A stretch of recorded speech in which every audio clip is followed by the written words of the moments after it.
నమస్తే.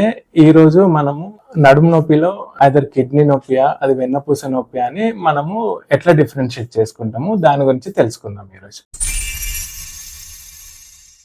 నేను doctor S Suresh Goud, consultant neurologist, KK Virat hospitals, Karimnagar. చాలా మంది నా ఓపీకి రెగ్యులర్ గా వస్తుంటారు, సార్ నాకు నడుము నొప్పి వస్తుంది అని వస్తుంటారు. కానీ అందులో ఏది కిడ్నీ పెయిన్ వల్ల వస్తుందా, ఏది నడుము నొప్పి వల్ల వస్తుందా అనేది మనం ఎట్లా డిఫరెన్షియేట్ చేసుకుంటాం. జనరల్ గా కిడ్నీ పెయిన్ తో వచ్చే పేషెంట్స్ కి ఏంటి అంటే కిడ్నీ స్టోన్స్ కానీ కిడ్నీ ఇన్ఫెక్షన్స్ తో వచ్చిన నడుము నొప్పితో పాటు మూత్రం సంబంధించిన ప్రాబ్లమ్స్ ఏంటి అని అంటే మూత్రం ఎర్రగా రావడం కానీ, మూత్రము మంట ఉండడం కానీ, ఎక్కువసార్లు రావడం కానీ, మన నడుము నొప్పి అనేది వెనక నుంచి ముందడికి పాకుతుంది. ఇది జనరల్ గా కిడ్నీ ప్రాబ్లం వల్ల వచ్చిన నడుము నొప్పిలో ఇలా ఉంటుంది. అదే వెన్నుపూస నొప్పిలో మాత్రం బాడీ పొజిషన్, కాళ్ళు కదిలినప్పుడు నొప్పి రావడం కానీ, కూర్చున్నప్పుడు నొప్పి రావడం కానీ, పొజిషనల్ చేంజెస్ వల్ల నొప్పి వస్తుంది, కంటిన్యూస్ గా పెయిన్ ఉంటుంది.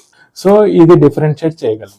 అయితే కిడ్నీ పెయిన్ ఉన్న పేషెంట్స్ కి ఏంటంటే వెనక రీనల్ యాంగిల్ అని ఉంటుంది. రీనల్ యాంగిల్ అని అంటే వెన్నుపూస ఉన్న రిబ్స్ మధ్యలో ఒక చిన్న స్పేస్, దాన్ని రీనల్ యాంగిల్ అంటారు. అక్కడ రీనల్ యాంగిల్ టెండర్నెస్ ఉంటుంది. అంటే అక్కడ కానీ చేయితోనట్లు నొక్కితే చిన్నగా నొప్పి అనేది తెలుస్తుంది. అది కిడ్నీ పెయిన్ కి ఒక ఇండికేషన్. అది వెన్నుపూసతోని ప్రాబ్లమ్స్ ఉన్న వాళ్ళకి అక్కడ ప్రెస్ చేస్తే పెయిన్ ఏమి ఉండదు. ఇది ఒక డిఫరెన్షియేటింగ్ పాయింట్. ఇంకొకటి ఏంటంటే లెగ్ రేజింగ్ టెస్ట్ అని ఒక చిన్న టెస్ట్ ఉంటుంది. ఏంటంటే కాలు పేషెంట్ ని బెడ్ మీద పడుకోబెట్టి, కాలు మనం ఒక సర్టెన్ డిగ్రీ, ఒక కాలు పడుకోబెట్టి ఒక కాలు లెగ్ రేజింగ్ స్ట్రేట్ గా లేపితే కొద్ది హైట్ లేసిన తర్వాత స్పైన్ ప్రాబ్లం తో ఉన్న వాళ్ళకంటే పెయిన్ అని తెలుస్తుంది. అదే కిడ్నీ ప్రాబ్లం ఉన్న వాళ్ళకి పెయిన్ అనేది తెలియదు. ఇవి ఒక రెండు important symptoms to differentiate and signs to differentiate the either it is in a renal cause or it is in a spinal cord cause. ఒకవేళ మీకు ఇది కిడ్నీ నొప్పి నడుము నొప్పి అని తెలియకపోతే మీ దగ్గరలో ఉన్న యూరాలజిస్ట్ ని కానీ లేదంటే స్పైన్ సర్జన్ ని సంప్రదించండి. Thank you.